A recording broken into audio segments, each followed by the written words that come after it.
Thank you, sir. Dr. Thakur, always a pleasure to listen to you. It's refreshing when a person involved in regulating and managing education from the government's perspective speaks about transparency, openness, quality, and has metrics which make sense. I'm going to present some thoughts which I think are relevant from a global perspective. I'll tell you a bit about myself and why that is important, and I'll not focus on much. I'm a product of India's education. Come from a middle-class background in Dehradun, grew up there, and then went abroad for my education because I didn't want to be part of the Indian higher education system. Didn't believe in it. I still don't believe in it. For good reason. And there's nothing to laugh about. I think it's a matter of shame that way we are. The reason I came back to India 4 years ago was by choice for education. I was a very successful investor in Silicon Valley, having studied here and abroad. And I saw how we were placed globally and how inward-looking we were, almost as if we were ostriches, burying our heads in sand and avoiding what was out there because we couldn't hold up our heads high and look around what was going on and couldn't really understand why Brazil and China had galloped ahead in education when we were the foundation of education for the world a couple of thousand years ago. So, very jingoistic, very nationalistic, but practically speaking, we need people like me and others who come back and work and make sure that we are helping in whatever way we can. We are a private equity fund, so far the only education-focused private equity fund in India. I think that where we are today in higher education is miles ahead of where we were 2 decades ago.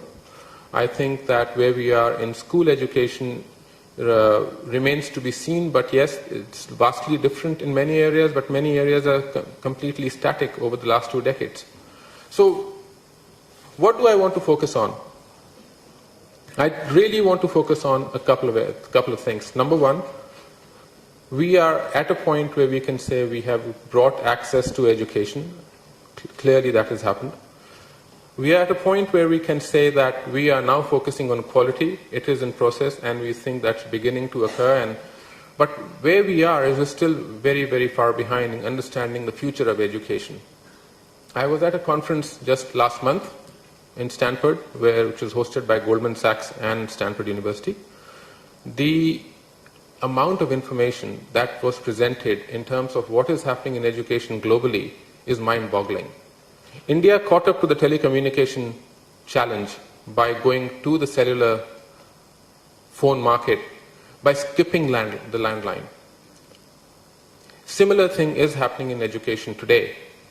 The world is skipping the university of yesterday, that's Harvard and Stanford and the Jawaharlal Nehru University. They will remain, they'll have a future. But the world is going digital so rapidly, it is mind-boggling. And those of us who are still dealing with how to set up a school, how to set up a university, how to do this, what not to do, are missing the boat.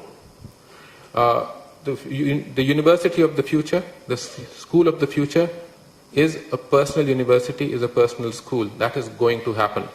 100% going to happen. India has a chance to not only catch up but beat the world in that space, and we need to do it because we cannot build enough. Let me give you some real examples. There is a company called Coursera, which is what some Stanford professors did. They put a lot of their courses online and made them entirely free. Starting with something called artificial intelligence, hundreds of thousands of students signed up.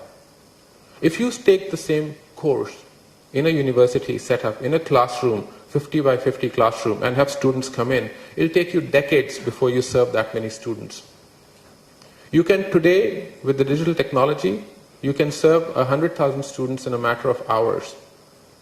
It is going to happen, and the courses are free. Content is going to be free. It's what you do with the content, how the content is delivered, how the content is used to benchmark the students, to create a level playing field so that you can say, this is what your ability is and how that tracks to a job and your ability to produce as a quality contributor to society, that is going to differentiate you. What is the business model for a company like Coursera? It is not to charge the students at all, but it is to tell the employers of the world, say, I've got the best students with me today, and I can tell you how to grade them in ability by not only testing their aptitude, by teaching them online at their own pace, because everybody learns differently at different pace. I can test their attitude. I can test their analytical ability. So education is revolutionizing very, very fast. We are at a point where while we have achieved many strong milestones, and this is incredible where we are compared to 5 years ago, I believe that we can go even faster ahead by embracing technology in education. So that's the theme of my conversation with you. So let's take it down to, but that's a very idealistic viewpoint, and the realism of it is that most people don't understand technology, don't have access to it.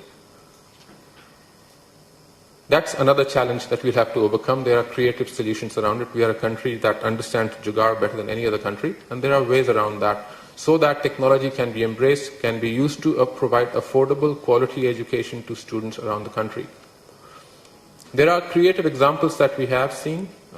We have looked at companies that provide tests and tutoring and online services, and the growth in these companies in India also is mind-boggling to us as investors.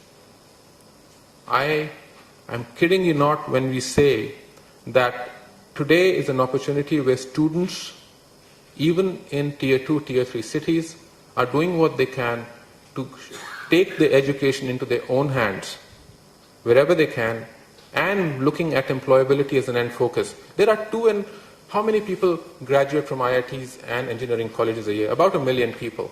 How many of those get good jobs that they really wanted? About 15% maximum. 85% wait for 9 months, 10 months, don't know what they want to do. A lot of them really don't have a clue where they are headed. Employers, on the other hand, are also in the dark. It's like searching for a needle in a haystack. There are jobs. There are people out there. There is no ability to have enough information about the students. Employers don't have it. Students don't have information on employers. There's a huge information gap between the employers and the students. We need to bridge that ASAP. We need to bridge that yesterday, because it is today, if you talk to employers who were years ago, hiring students from engineering colleges to do basic routine jobs are now saying, why should I pay so much? I'll hire a basic BSc graduate. I'm going to have to train the person for 6 months in any case, and then that person will leave. All I really want, they don't have subject matter expertise. All I really want is aptitude and attitude. I'll deliver aptitude in 6 months, and I'll find the person with the best attitude. That is the playing field at which we are playing at today. And that's the truth. Is there an opportunity there that we can have a creation of a portal using technology where students are verified, the resumes are verified, and employers say, yes, not only do I know who you are and I can verify you through the network. I don't today believe in a company which has only got a database of students. I believe in a company which, much like microfinance in Bangladesh, uses the network of people to verify each other. Totally possible in India. So I think where we are is we have an incredible opportunity. We have missed, to a great extent, the quality revolution in education. I think the whole world is missing it, but at least people are opening up to it, and we are in a position that we can open up to it, and heartening to see the government is headed in that direction. One of the things that I would encourage, given the nature of this conference as well, we must embrace technology, the digital revolution in education.